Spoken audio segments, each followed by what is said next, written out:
현대 이스라엘이 1948년 5월 14일 독립을 선언했죠.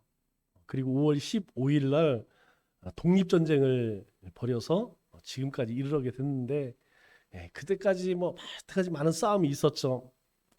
그런데 이 1948년에 건국한 이스라엘이 100년째 되는 해가 2048년입니다. 얼마 안 남았죠? 이제 25년 후가 되면 이스라엘 건국 100년이 되죠. 이 2048년 이스라엘이 100년이 되면 예수님이 재림하십니다. 그리고 지금부터 15년 후에는 휴거가 일어날 거예요.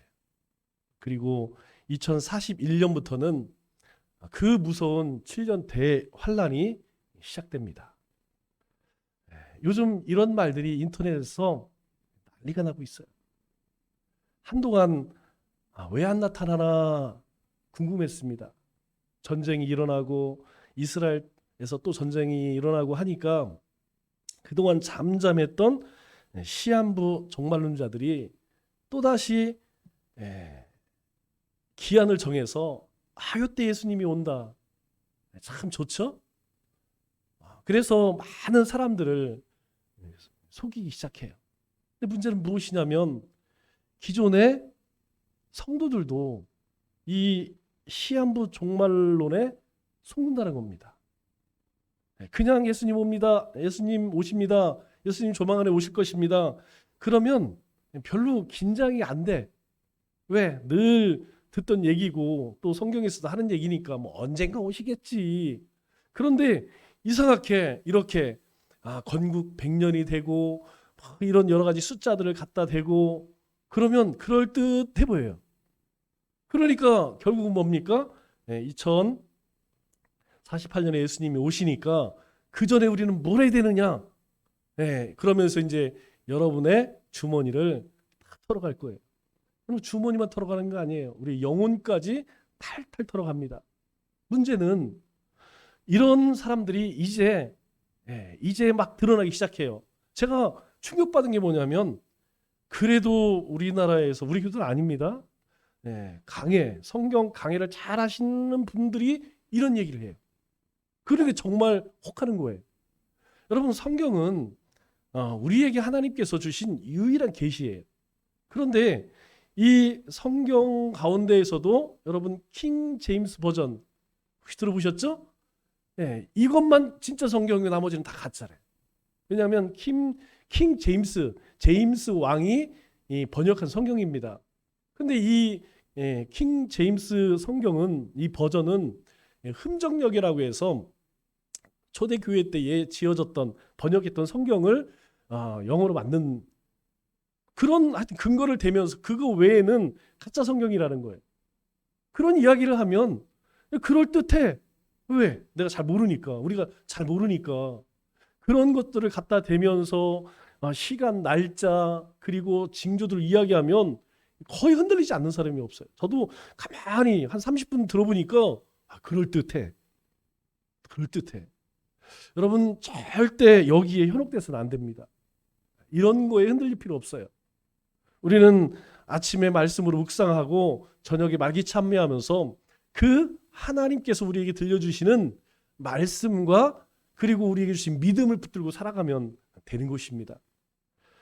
역사상 얼마나 많은 적그리스도가 나타나서 자신이 재림한 예수라고 사기를 쳤습니까? 여러분 탁지원 교수님 아시죠? 탁지원 국제종교문제연구소에서 조사를 해보니까 국내 소수 종교 교파에서 자신이 하나님이라고 하는 사람만 20명이래. 지금 현재예요. 우리나라에서. 또 자신을 재림 예수라고 주장하는 사람도 50명이나 된답니다. 그러니까 내가 예수다. 내가 하나님이다. 그래서 언제 심판이 일어날 것이다. 이런 부류들이 여러분 줄어들까요? 더 늘어날까요? 더 늘어난다는 거예요. 우리가 상상할 수 없는 코로나 같은 이런 팬데믹이 우리를 경험하면서 많은 사람들이 겁을 집어먹어요. 또 전쟁이 일어나죠. 그리고 세계 곳곳에서 상상할 수 없는 기근과 이 기후 변화는요, 이거는 우리가 상상할 수 없는 그런 일들을 만들어냅니다. 뿐만 아니에요. 그들은 뭐라고 이야기하면 자신을 하나님 어머니는 또 도대체 뭐예요? 하나님 아버지가 죽으니까 하나님 어머니, 또 보혜사 성령, 엘리야 이런 자체하는 사람들도 뭐 부수기예요. 동네마다 하나 있어요. 이게 부끄러운 얘기지만 저 동기 목사님도 비슷한 이야기를 해요. 무슨 병 치료한다고 전국에서 사람들 다 모아다가 희귀한 집회를 하면서 마치 자신이 뭐 엘리야라고 하면서, 여러분 그런 사람들은 우리 주변에 정말 많습니다. 분명한 것은 여자의 몸에서 태어난 자칭 예수라고 주장하는 모든 사람은 가짜입니다. 적그리스도예요. 여러분 절대 그런 사람들이 뭐 어떤 이야기를 한다 할지라도 흔들리면 안 됩니다. 그리고 그런 말들은 듣지를 마세요. 그런 이야기 하는 사람하고 같이 입을 맞추지 마세요. 이 사람은 이상합니다. 그런 이야기를 자꾸 듣잖아요. 그러면 그런 것 같아. 특히 주변에서 뭐 그렇다더라 저렇다더라, 그 사람 신령하다 이런 이야기하면 이 가짜도 진짜 같이 보여져요. 그러다가 어느 순간에 미혹돼 버립니다. 여러분 우리가 한번 미혹되면 어떻습니까? 미혹되면요, 그 다음부터는 그게 진짜처럼 보여요. 그렇기 때문에 가짜에 속어서는 안 됩니다. 여러분 초림으로 오신 예수님이 어느 날 오신 게 아니에요. 예수님이 오실 때 구약의 약속대로, 구약의 예언대로 그렇게 오셨어요. 여러분 그걸 뭐 어떻게 짜고 아니면 어떻게 연출해서 할 수 있습니까? 아니라는 것이죠. 또 예수님께서 재림하실 때에도 예수님께서 약속하신 대로 그렇게 오실 거예요. 너희가 본대로 오실 때에 뭐라고 이야기했습니까? 내가 1990년 12월 31일 날 오리라, 그런 말 하셨나요? 여러분 제자들이 예수님에게 그럼 언제 주님의 나라가 이루어집니까? 언제 주님께서 다시 오세요? 그럴 때 주님이 뭐라고 그래요? 2048년? 그러지 않는다니까요. 그건 예수님도 나도 모른다. 그건 누구만 아신다고요? 아버지만 아신다는 거예요. 그러나 그때에는 기근과 질병과 전쟁이 너희를 고통스럽게 할 것이고 사람들이 무정해지고 사랑이 사라지고 돈만 사랑하고 서로를 미워하고 전쟁이 끊이지 않을 것이다. 그러면서도 사람들이 강팍하여져서 회개하지 않는다. 그때가 되면 주님이 다시 오실 것이다. 그렇게 이야기하셨어요. 그렇기 때문에 우리의 삶 속에 가장 중요한 것은 오늘입니다. 오늘. 여러분 2048년에 회개할 사람이 오늘을 회개하지 않을까요? 오늘 회개하지 못하는 사람은요, 오늘 우리의 삶을 돌이키지 않는 삶은 예수님께서 별별 걸 다 보여줘도 여러분 회개하지 않습니다. 부자 나사로 이야기를 통해서 우리에게 말씀해 주잖아요. 거기에 있는 선지자들이 이야기해서 듣지 않는 자가 뭐 별의별 걸 다 보여준다고 하여서 그들이 돌이킬 것 같느냐? 아니라는 거예요. 예수님 따라다니던 우리 같으면 만일 예수님이 그런 행하시는 여러 가지 일들을 보면 뭐 그냥 우리 인생을 그냥 예수님 따라다니겠어요. 모든 거 다 포기하고. 여러분 그 초대교회 성도들보다 사실 우리가 훨씬 믿음이 좋습니다. 우리는 오직 믿음으로 믿잖아요. 그럼에도 불구하고 예수님의 그 놀라운 기사와 이적을 보고도 얼마나 많은 사람들이 예수를 십자가에 못 박으라, 그거 소용없다는 거예요.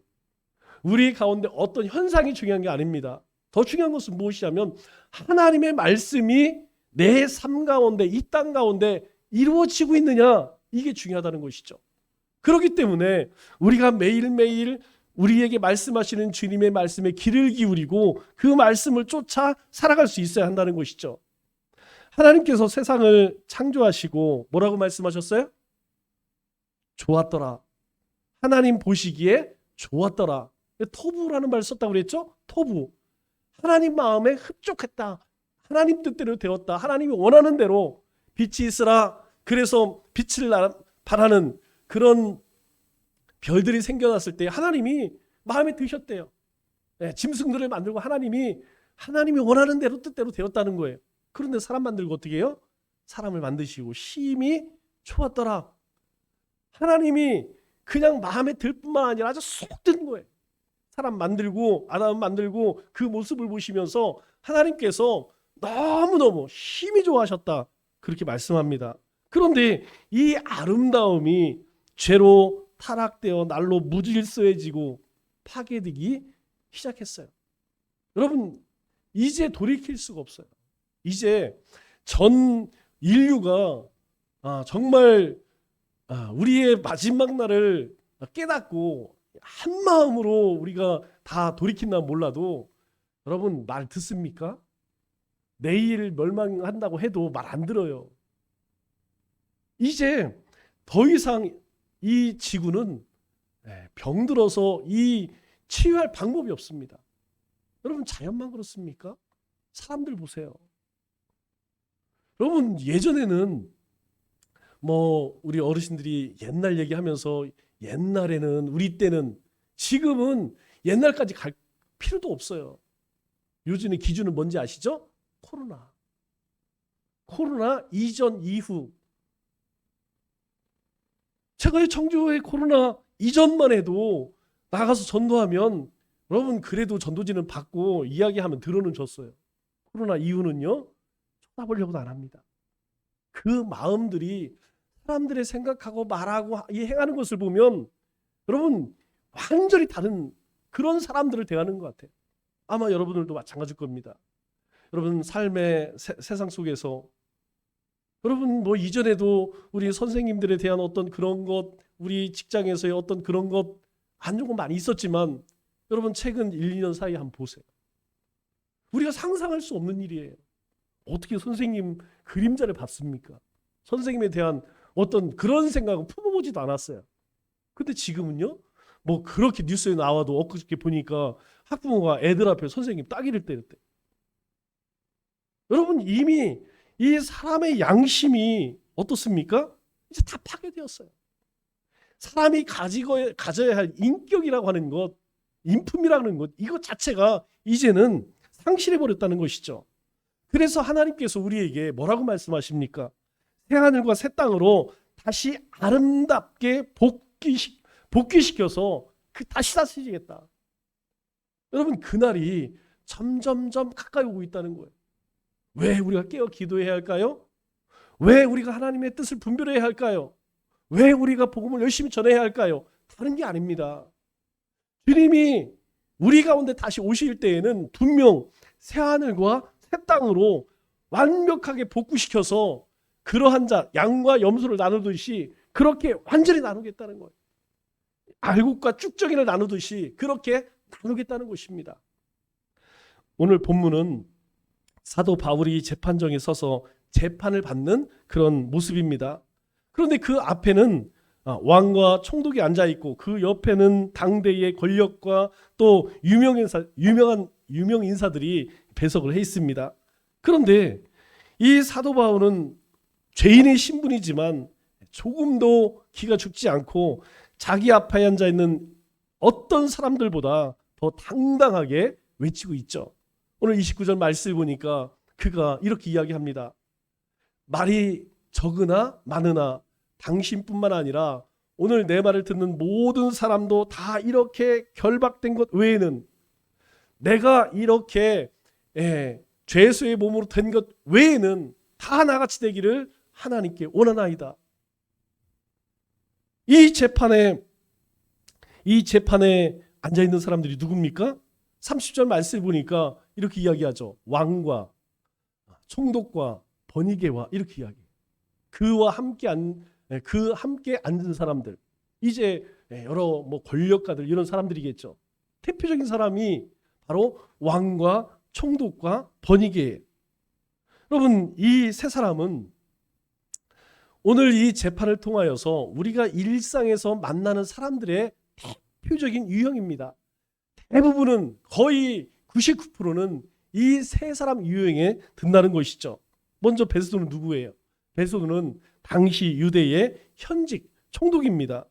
당연히 로마 황제로부터 임명을 받은 사람으로 로마에 충성하는 대리자이고, 그리고 식민지의 정치, 군사, 사법의 통제권을 감독하고 행사하는 막강한 권력자예요. 한마디로 이야기해서 나는 새도 떨어피는 그런 권세가입니다. 그런데 사도 바울은 그 앞에서 뭐라고 이야기해요? 그 권력가 앞에서, 당대의 최고 권력자 앞에서 예수님이 십자가에 죽으시고 사흘 만에 부활하셨다가는 이 복음의 진수를 전합니다. 23절 말씀을 보니까 이렇게 이야기해요. 곧 그리스도가 고난 받으실 것과 죽은 자 가운데서 먼저 다시 살아나사 이스라엘과 이방인들에게 빛을 전하시리라. 여러분, 이 내용이 무엇입니까? 여러분, 우리가 복음을 전부 세세히 몰라도 세 가지만 알면 돼요. 예수님께서 사람으로 오셨다, 나를 위해 죽으셨다, 그리고 부활하셨다. 여러분, 이 세 가지가 바로 복음의 가장 핵심입니다.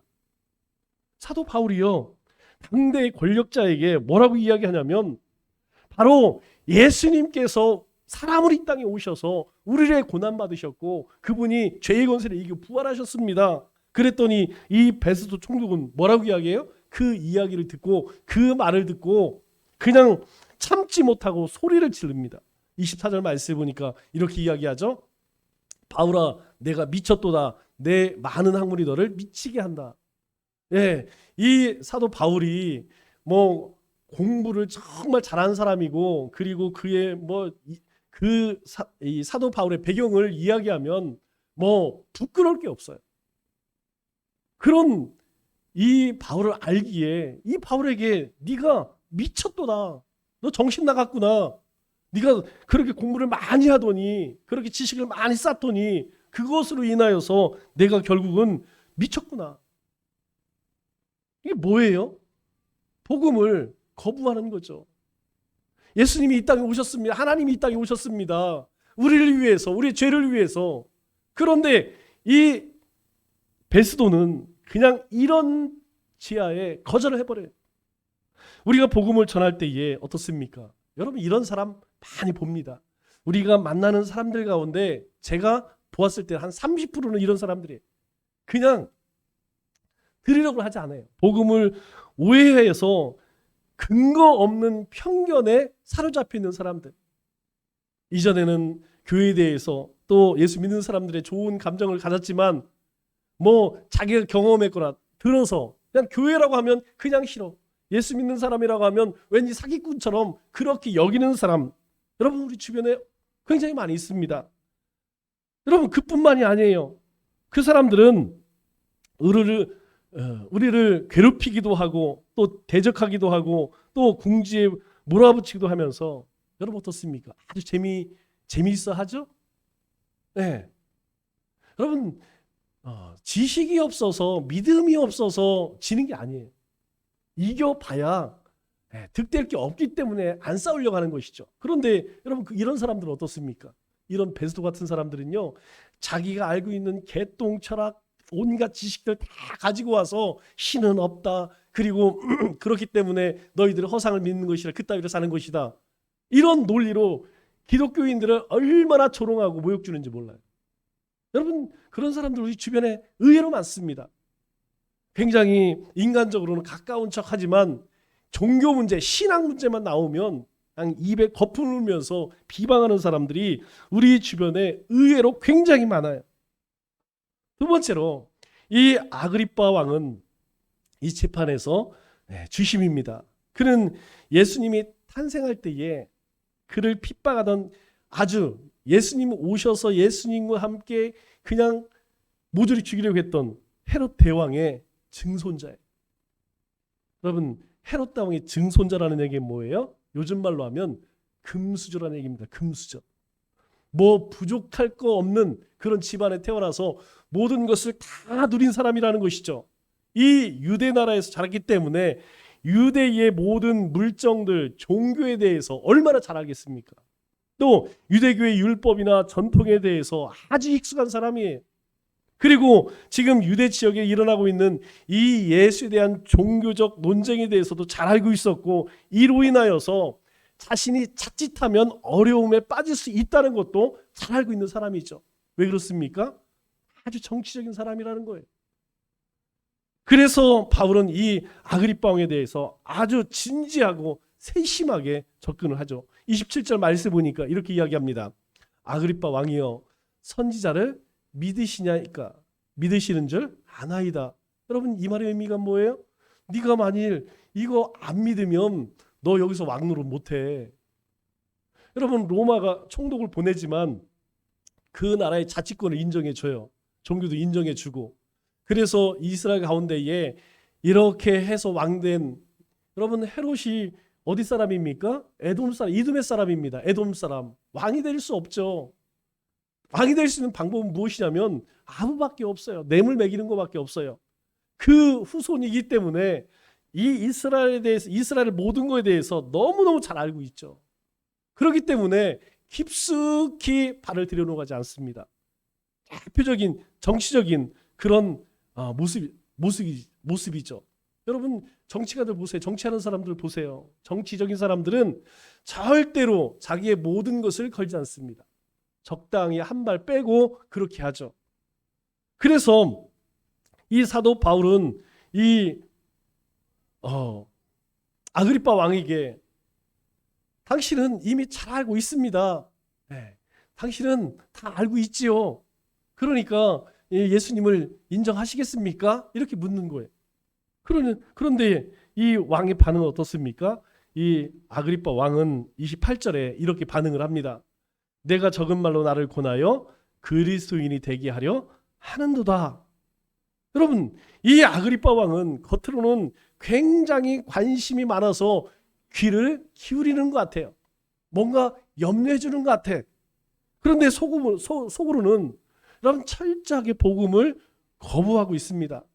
관심을 보이면서도 또 믿을 것 같으면서도 가까이 접근하면 거부하는 반응을 보이면서 발을 빼는 사람들, 이 아그리빠 같은 유형이죠. 여러분 충청 사람들이 여기에 속해요. 여러분 우리가 만나는 사람 가운데 한 50%는 여기에 해당됩니다. 절대 적대적인 것을 드러내지 않아요. 반감이 있다, 싫어한다 이런 표현을 안 합니다. 어떻게 보면 뭐 교회 금방 나올 것 같아. 이야기하면 잘 들어줘. 그런데 절대 영접하지 않습니다.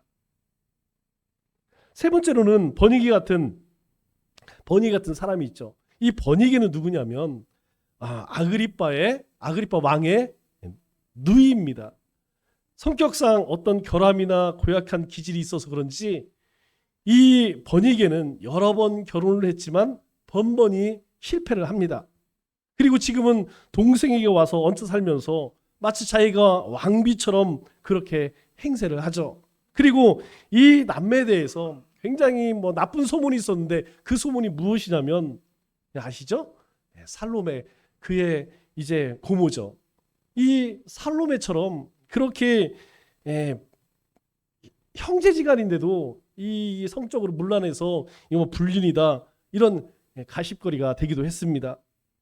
그런데 이 베니게는 훗날에 이 유대에 여행 온 티투스, 여러분 티투스가 누굽니까? 바로 예루살렘을 멸망시킨 사람이 디도 장군이에요. 이 티투스입니다. 그런데 그 티투스를 유혹해서 이 티투스의 첩으로 정부로서 로마에 가서 사는 대단한 여자죠.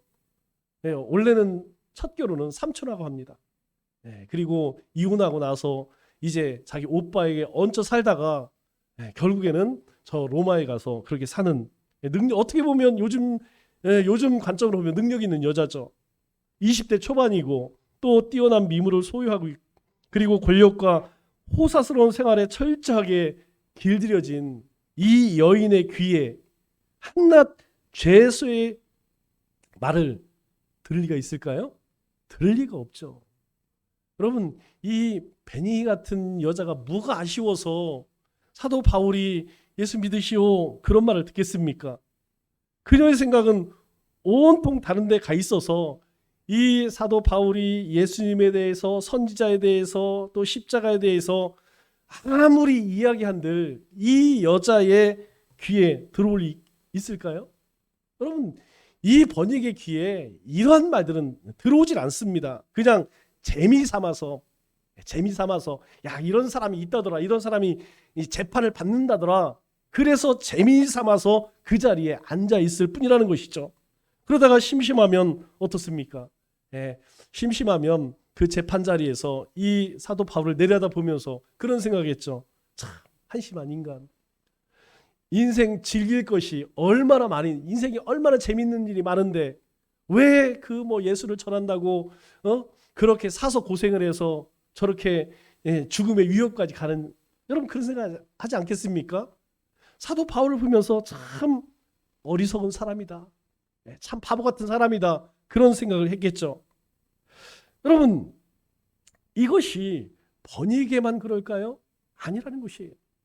오늘 우리 주변에 특별히 우리가 이야기하는 MZ세대 2030, 여러분 우리의 자녀들 가운데에 이 번이에게 같은 생각을 하는 사람들이 얼마나 많은지 모릅니다.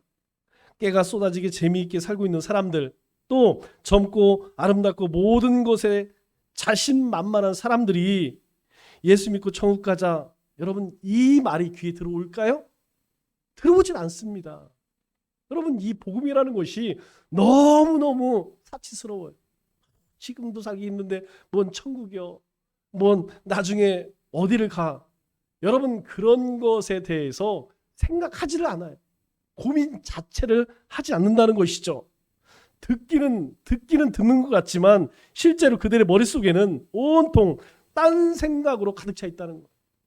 여러분 이런 사람들이요, 우리 주변에 한 20% 돼요. 아주 적재적인 사람들 한 30% 있고요. 이것도 아니고 저것도 아니고 믿을 것 같지만 거부하는 사람이 한 50% 되고, 그리고 이렇게 전혀 아예 관심 없이 그냥 딴 세상 사는 것처럼 사는 사람들. 그러면 여러분 우리가 매일 만나는 사람들이 이런 종류의 사람들인데, 이런 유형의 사람들인데 그들에게 어떻게 해야 할까요? 거절하니까, 거부하니까, 속으로 알 수 없으니까, 관심 없으니까, 없어 하니까 그냥 포기해야 할까요? 아니라는 거예요. 그 사람들이 그렇게 무시하고 멸시하고 그리고 무지하다 할지라도 우리는 포기할 수 없다는 것입니다. 왜 그렇습니까? 모든 사람에게는 예수님이 필요하기 때문이에요. 모든 사람, 그 어떤 사람, 아무리 자기가 잘났다고 똑똑한 척하는 사람이나 그냥 아무것도 알지 못하는 무지한 사람이나 그냥 버닌 것처럼 그냥 철다성이 없는 그런 사람이라 할지라도 예수가 필요 없는 사람은 이 땅 가운데, 이 세상 가운데 한 사람도 없다는 것입니다. 왜 그래요? 주님이 말씀하세요.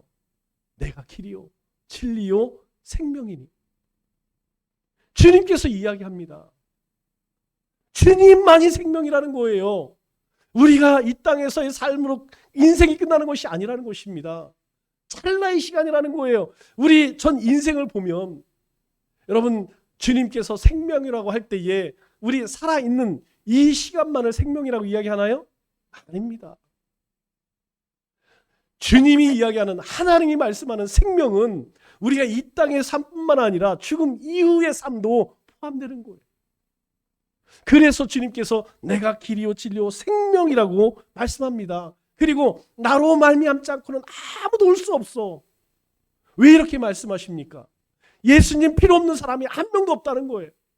여러분 우리가 이런 사람들 우리를 욕하고 그냥 속이고, 저도 예비 신자로 이야기하면 속 터져 죽어요.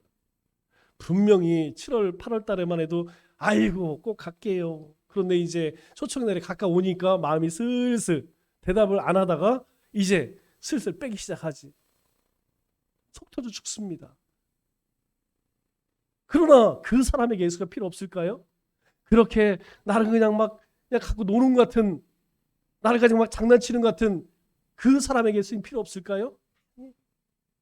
막 우리를 욕하고 비방한다 할지라도 여러분 그 사람에게 예수님 필요 없을까요? 아니라는 것이죠. 그렇기 때문에 우리는 모든 유형의 사람들에게 오늘 사도 바울처럼 그렇게 복음을 전할 수 있어야 돼요. 사도 바울은요 재판의 자리에 있습니다. 그럼에도 불구하고 아그리빠 왕에게, 그리고 이 베스도 총독에게, 그리고 그 여동생에게 복음을 전합니다. 다시약에서 우리가 복음 전할 때 사람 가릴 것이 없다는 거예요. 여러분 왜 그렇습니까? 복음은 뭐 특별한 이벤트 아니에요. 복음은 우리 일상입니다. 왜요? 우리가 그 복음으로 하나님의 자녀가 되었잖아요. 우리가 그 복음으로 생명 얻었잖아요.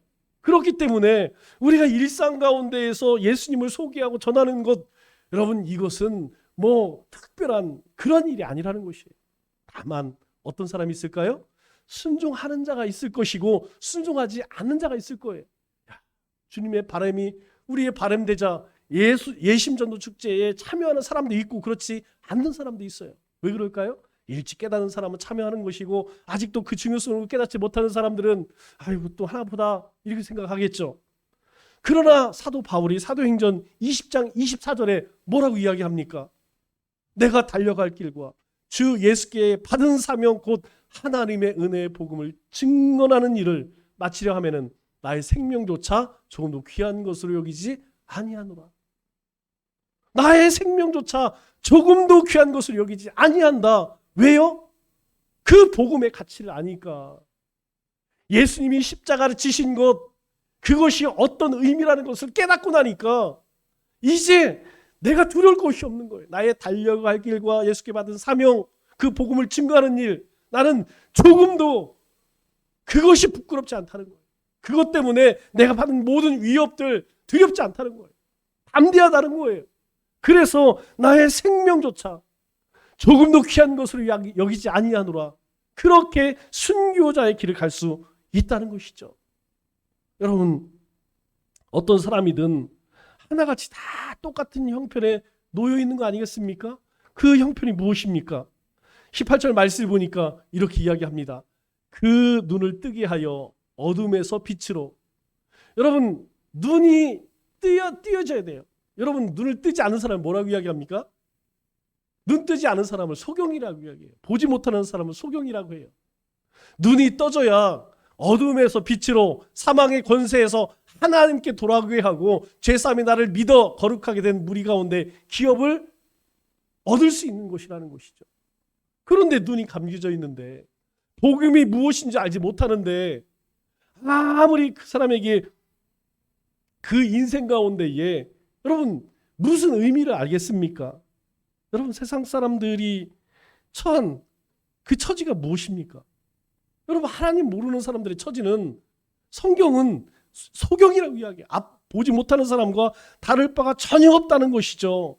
그들은 영적으로 눈이 어두워서 아무것도 보지 못하는 인생들이라는 것입니다. 그래서 하나님도 볼 수 없고 예수님도 보지 못하며 심지어 자기 자신도 알지 못해요. 자기가 누군지도 몰라요. 그들 앞에 어떤 일이 기다리고 있는지 아는 사람이 아무도 없다는 것이에요. 여러분 우리가 왜 주님의 마음을 품고 왜 우리가 예비 신자를 품고 그들을 위해 기도하고 섬깁니까? 알기 때문이라는 거예요. 예수님이 아니면 안 되기 때문에, 그거 아니면 다른 방법이 없기 때문에 전도는 그 어두운 눈을 뜨게 할 수 있는 유일한 수단이라는 것이에요. 다른 방법이 없습니다. 여러분 재물로 지식으로 계룡산에 가서 돌을 닦는다고 눈이 열려지는 게 아니라는 것이죠. 사도 바울 보세요. 사도 바울도 똑같았어요. 그도 열심히 있었습니다. 얼마나 예수 믿는 사람을 핍박했는지 몰라요. 왜? 그때는 주님을 몰랐어요. 하나님의 뜻을 몰랐습니다. 그런데 그 주님을 만나고 나서 깨닫게 되었어요. 그것을 깨달으니까 복음의 가치를 깨닫고 나니까 눈이 열려지는 거예요. 눈이 열려지니까 자기의 전 인생을 하나님 앞에 드릴 수 있게 되는 것이죠. 또 전도는 이 사단의 권세에서 하나님께 돌아오게 할 수 있는 유일한 길이라는 것입니다. 그러면 그렇게 전도자로 살기 위해서 여러분 우리가 어떻게 해야 할까요? 먼저 사도 바울과 같이 구원의 감격과 확신으로 무장되어 있어요. 여러분 이것이 가장 중요한 거 아니겠습니까? 29절 말씀을 보니까 이렇게 이야기해요. 나같이 되기를 하나님께 원하나이다. 당신들도 나같이 되었으면 좋겠습니다. 여러분 이 말의 의미가 무엇이에요?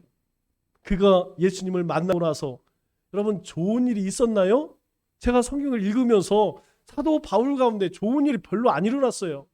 가는 곳마다 왕따 당합니다. 심지어는 예수님의 제자들조차도 두려워했어요.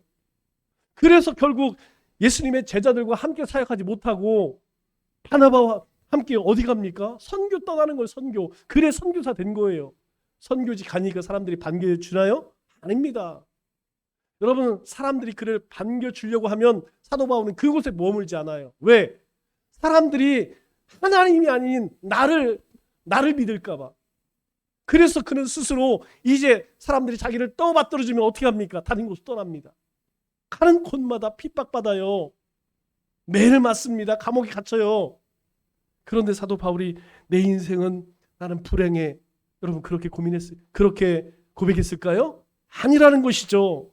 그가 그렇게 할 수 있었던 것은 바로 구원의 확신과 감격이 있었기 때문에, 내 삶 가운데 내가 이제까지 알아왔던 것, 경험했던 것, 그것과는 비교할 수 없는 가치가 복음 안에 있다는 것을 알았기 때문이라는 것이죠.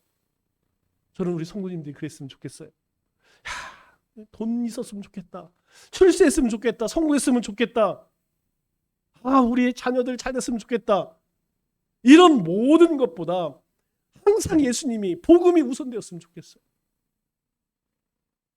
바울의 마음은 언제나 이 구원의 감격이 흘러 넘치고 있어요. 그래서 디모데전서 1장 15절에 뭐라고 이야기합니까? 자신이 이야기해요. 내가 죄인 중에 내가 괴수다. 내가 죄인 중에 우두머리다. 이 얘기 아니겠습니까? 여러분, 그거 왜 우두머리예요? 뭐가 부족합니까? 그런데 복음을 경험하고 나니까, 예수님을 만나고 나니까 세상에 가장 악하고 더러운 자가 자기라는 사실이, 자기라는 것이 나구나, 그것이 나구나, 그렇게 느껴지는 거예요. 그럼에도 불구하고 나를 구원하셨다고 하는 그 감격이 있기 때문에 그런 이 어마어마한 사람들 앞에서 복음을 전해요. 또 사도 바울은 복음에 대한 자부심이 있습니다. 우리 29절 말씀을 보니까 이렇게 이야기하죠. 오늘 내 말을 듣는 모든 사람도 다 이렇게 되기를 원한다. 여기 있는 모든 사람들이 다 내 말 듣고 나와 같이 되었으면 좋겠다. 사도 바울에게는요, 이 복음에 대한 자부심이 있어요. 여러분, 우리가 살아가면서 자기 자신에 대한 자부심이 없으면 어떻죠? 자존심 상해서 못 살아요. 여러분, 이 자부심 있는 사람, 자존감 있는 사람은요, 뭐 별거 없어도요, 어디 가서든 당당해. 사도 바울이 그래요. 재판석에 앉아있는 그 사람들과 비교해 볼 때 사도 바울의 모습은 상대적으로 얼마나 초라합니까? 그럼에도 불구하고 사도 바울은 지금 그들 앞에서 조금도 위축되어 있지 않습니다. 그들을 불허한 기색도 전혀 없다는 것이죠. 도리어 그 사도 바울의 가슴에는 당당한 긍지가 있다는 거예요. 이 말은 무슨 의미입니까? 나를 본받으라, 나를 본받으라. 당신들이 지금 가지고 있는 그 부와 권력, 그 향락들, 그 쾌락들, 그거 복음과 비교할 수 없다는 거예요. 그 허탕한 거, 험한 거 쫓지 말고 나를 본받으라. 사도 바울이 고린도 교회에 뭐라고 이야기합니까? 고린도전서 4장 16절 말씀을 보니까 뭐 이런저런 많은 이야기들이 있고 많은 분란들이 있어요. 사도 바울이 한마디 해요. 너희는 나를 본받는 자가 되라. 내가 너희들 앞에서 어떻게 했는지 너희도 그렇게 살았으면 좋겠다. 왜요? 복음에 대한 자부심이 있으니까. 저는 우리 성도님들이 그랬으면 좋겠어요. 복음의 이 자부심을 가지고 세상에 나가서 당당했으면 좋겠습니다. 사람들이 손가락질하고 사람들이 놀린다고 하여서, 조롱한다고 하여서 거기 위축되어서, 사람들이 비방한다고 하여서 거기에 쫄는 것이 아니라 더 당당했으면 좋겠어요. 또 사도 바울은 긍휼한 마음을 품고 있었다는 겁니다. 29절 상반절에 보니까 이렇게 이야기하죠. 말이 적으나 많으나 당신뿐만 아니라. 사도 바울의 눈에는요, 모든 사람들이 다 불쌍해요. 여러분, 우리가 예수님을 만나고 나면 여러분, 사람을 보는 시각이 달라져요. 이 사람이 멋있다, 뭐 아름답다, 뭐 이 사람 참 여러분, 그렇게 느껴지지 않고 그렇게 바라보지 않고요, 오직 한 가지를 보여줍니다. 예수님 믿느냐 안 믿느냐. 모르겠어요. 저는 그래요. 만나는 사람 첫 번째 묻는 것이 교회 다니십니까?부터 물어봐요. 뭐 다른 이야기하면 이야기하다가 삼천포로 빠져서 뭐 복음 전할 시간이 없어. 제일 먼저 교회 다니세요? 예. 그럼 안 다닌다면 그냥 예수 믿으라고 하면 돼요. 다닌다고 하면 교회 이야기하고 신앙 이야기 같이 나눕니다. 여러분 그렇게 하는 이유가 뭐예요? 예수 안 믿는 인생이 제일 불쌍하기 때문에, 그들이 가야 할 곳이 분명하기 때문에. 여러분 우리는 압니다. 왜? 하나님이 우리에게 가르쳐 주셨어요. 그리스도를 영접하면 영원한 생명을 얻고 그렇지 않은 자에게는 영원한 심판이 있다는 것, 그것을 우리가 알기 때문에 우리는 그 영혼을 불쌍히 여기는 것이에요. 사도 바울이 히브리서 9장 27절에 뭐라고 이야기합니까? 사람에게 한 번 죽는 것은 정해진 것이요. 여러분 이건 이치입니다. 이거 법칙이에요. 하나님이 만드신 법칙을 바꿀 수 없습니다. 그러면 그 후에 뭐가 있다는 거예요? 심판이 있으리니. 뭘 심판합니까? 네가 살아서 어떻게 선한 행실로 선하게 살았으면 생명의 부활로, 악을 행했으면 심판의 부활로. 여러분 선이 뭡니까? 성경이 이야기하는 착하게 사는 삶을 얘기하는 게 아니에요. 예수님을 영접했느냐 안 했느냐 이거 묻는 겁니다. 어떤 사람이든 그 사람이 어떤 인생을 살아왔든 그거 묻지 않습니다. 예수를 믿느냐 믿지 않느냐 그것으로 심판이 있으리니. 그래서 하나님도요 간절한 마음으로 에스겔서 18장 23절에 뭐라고 이야기합니까? 하나님께서 이스라엘 백성들, 그 택한 백성들에게 하신 말씀이 내가 어찌 악인이 죽는 것을 조금인들 기뻐하랴. 하나님도요 악인이 심판받는 것 기뻐하지 않는다는 거예요. 하나님도 마음이 괴롭다는 것입니다. 그가 돌이켜 그 길에서 떠나 사는 것을 어찌 기뻐하지 않겠느냐. 만일 악한 놈이, 악인이 회개하고 돌아온다면 내가 어찌 기뻐하지 않겠느냐. 그것보다 나에게 기쁜 일은 없다. 이게 하나님의 마음이라는 거예요. 여러분 우리가 복음을 전하는 이유, 우리가 세상 가운데 선한 행실로 사는 이유는 한 가지입니다. 주님의 마음이라는 것이에요. 내가 어찌 악인이 죽는 것을 조금인들 기뻐하랴. 나쁜 놈들이 당연히 심판받아야 되지만 그 심판받는 것 나는 조금도 기쁘지 않다. 말씀을 맺겠습니다. 오늘 많은 사람들이 깡패는 무서워해도 하나님의 심판에 대해서는 전혀 알지 못합니다. 물질과 권세와 명예 잃는 것은 두려워해도 하나님을 두려워하지 않습니다. 그래서 하나님은 우리를 부르셨어요. 나를 부르셨습니다. 이제 고래 힘줄처럼 질긴 우리 예비 신자를 초청할 날이 눈앞으로 다가왔습니다. 할 수만 있으면 여러분 복음 전하세요. 기회만 있으면 주 예수를 믿으라. 여러분 복음 전하세요. 그래도 듣지 않는다면 교회 한번 와볼래? 여러분 교회 한번 온다고 하여서 어떻게 되는 거 아닙니다. 그러나 하나님이 하시는 것, 우리가 할 수 있는 것은 전하는 것이고 그들을 복음 앞에, 말씀 앞에 서게 하는 것이에요. 이 한 주도 사도 바울과 같이 구원의 감격과 확신을 갖고 한 영혼을 긍휼히 여기는 그 주님의 마음을 품고 끝까지 포기하지 말고 우리 예비 신자들을 위해 기도하고 또 담대히 복음을 전하는 우리 믿음의 권속들 다 되시기를 주님의 이름으로 축원합니다.